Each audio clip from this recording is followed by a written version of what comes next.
What a fascinating answer. Labour promised not to increase income tax, not to increase national insurance, and not to increase VAT. Does the Prime Minister still stand by his promises? Because you would not pay a penny more than you paid last year. The Speaker, as she well knows, no Prime Minister or Chancellor will ever set out their plans. We are looking, of course, at tax and... One promise, no new taxes. 15 months later, that promise cost every British household over $3,000 a year. Rent up 18%, energy bills soaring 52%, food prices beyond reach. While millions cut meals to survive, Chancellor Rachel Reeves broke housing law and Prime Minister Keir Starmer turned away. This isn't leadership.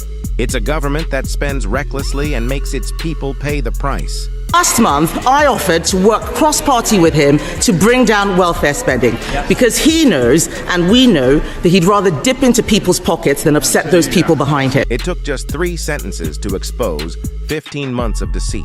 And while he poured tens of billions into migrant hotels for his friends and donors, our people paid for it through higher taxes and rising debt. Leaked Treasury data shows this. Tax revenues jumped by £46 billion, while thousands of small businesses were forced to close after Labour's new tax hikes and red tape rules. The Commons erupted not in debate but in disbelief. The promise broke live on record under oath before the nation. The scandal that followed was more than moral. It was systemic. When Rachel Reeves was exposed for renting property without a license, it wasn't just a minister's mistake. It was proof of rot from the top.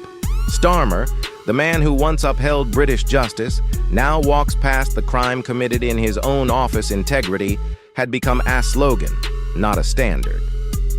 And every attempt to cover her tracks only deepened the wound. For ordinary Britons, breaking housing law means eviction, fines, even prison. In London alone, over 9,000 tenants have faced penalties in the past year for paperwork mistakes smaller than hers. Families dragged to court for missing a license renewal. Mothers forced to move out within days. But when the offender is the Chancellor, the law becomes optional. No police, no notice, no accountability, just a quiet statement from Downing Street. The matter is private. Private? That word broke the country's patience because nothing is private when millions are punished for less. While the working class pays $200 a month for rent and lives under inspection, the woman who writes the laws lives above them. And Starmer, Theman who once promised integrity, looked away. No inquiry, no consequence, just silence dressed as order. For the first time, the outrage wasn't partisan. It was personal. Because when the rules no longer apply to those who make them, the nation stops obeying altogether. Now, the real person that you come here, and somewhere beyond that silence, Thelion began to wake. Inside Labour HQ, panic finally turned to fury. The leaks began within hours. Private messages, cabinet memos, donor emails, every line told the same story. A government that had lost control. Senior aides accused Starmer of silencing warnings about Reeves's misconduct weeks before it surfaced. One former advisor wrote, "He covered for her because he needed her numbers." Even within Keir's own cabinet, cracks had begun to show. Union d'Honneurs, once the lifeblood of Labour, withdrew over £12 million in a single week. They called it a vote of no confidence in ethics. Local councillors in Manchester, Bristol, and Cardiff began resigning en masse. The party's grassroots, nurses, teachers, rail workers said they no longer recognized the movement they had built. Meanwhile, in student halls and pubs across Britain, young voters who once believed in Starmer's promise of honesty began turning away. The phrase "no tax rise" became a national punchline. On TikTok, one clip hit 10 million views. A student tearing his Labour card and saying, "You lead for power. We pay for it every month across Britain." Resignation turned into ridicule. A mural appeared overnight in Leeds. Starr's face under the words. The promise expired. By morning, it was trending worldwide. The government had broken its word. Now its base was breaking with it. And when a government loses laughter, it loses legitimacy. The Prime Minister of our country after that election. Ladies and gentlemen, Kev Badenoch. While the palace stood silent, the markets began to scream. The pound dropped 2.6%, mortgage errors doubled. Energy bills climbed 52%. Inflation stuck above 6%. The growth Starmer bragged about was built on debt, and now the scaffolding was collapsing. In Leeds, a nurse told BBC Radio she sold her car to afford rent. In Liverpool, a pensioner said she skips dinner 3 nights a week. Across Britain, food banks hit record demand 3.4 million visits in a single quarter. But the numbers hid a deeper wound. Trust families began hoarding savings. Small shops stopped hiring. The high street dimmed. Shuttered cafes, charity stores replacing grocers.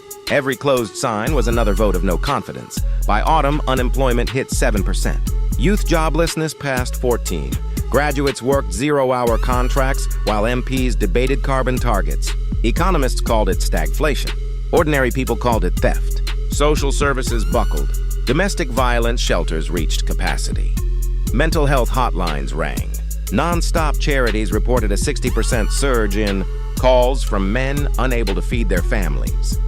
And still, the Prime Minister spoke of resilience. The lion wasn't sleeping anymore. It was starving. Abroad, Britain's decline became dinner conversation. Left Figuro called it moral collapse. Dear Spiegel, a red government turned gray. In Washington, one aide whispered, "He's finished." In Brussels, investors froze £30 billion in projects. No one trusts a country that won't face its own truth. But inside Britain, that shame became fuel. Universities held vigils for honesty. In Leeds, a student whispered, "My grandfather fought for justice. I'll fight for it too."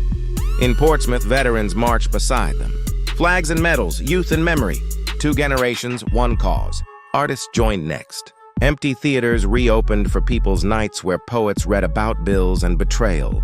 Every verse was a headline rewritten. A choir in Durham recorded a hymn called "Our Hands Are Clean."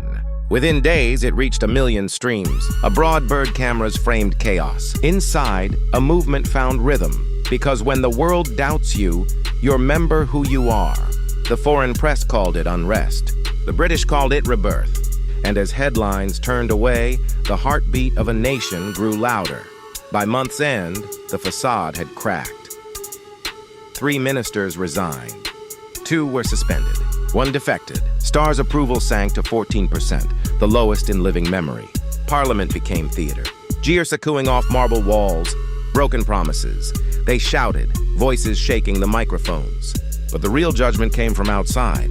Rain fell over Westminster as tens of thousands filled the streets. Veterans, students, grandparents, workers in uniform still stained with the day's labor, not angry, resolutes, candles, medals, and children's hands held high. They didn't ask for revolution. They asked for their country back.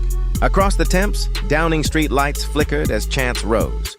We remember. No violence, no slogans, just truth heavier than stone. That night, social media went dark. The hashtag Broken Promise topped every feed. But it wasn't just digital outrage. It was physical. Supermarket staff refused overtime in protest. Bus drivers drove routes for free. A silent strike born from exhaustion, not politics. The palace had spoken. The people had answered. And as dawn broke, the government still stood, but its authority was gone. For the first time in a generation, Britain's silence was over. What began as a tax debate has become a reckoning. For the first time in decades, Britain's questions are no longer about parties, but about principles. The young demand a future, the old demand honesty. The veterans demand respect, and somewhere in between, a nation once known for silence has remembered its voice. This isn't rebellion, it's remembrance of what it meant to be British before the lies, before the fear.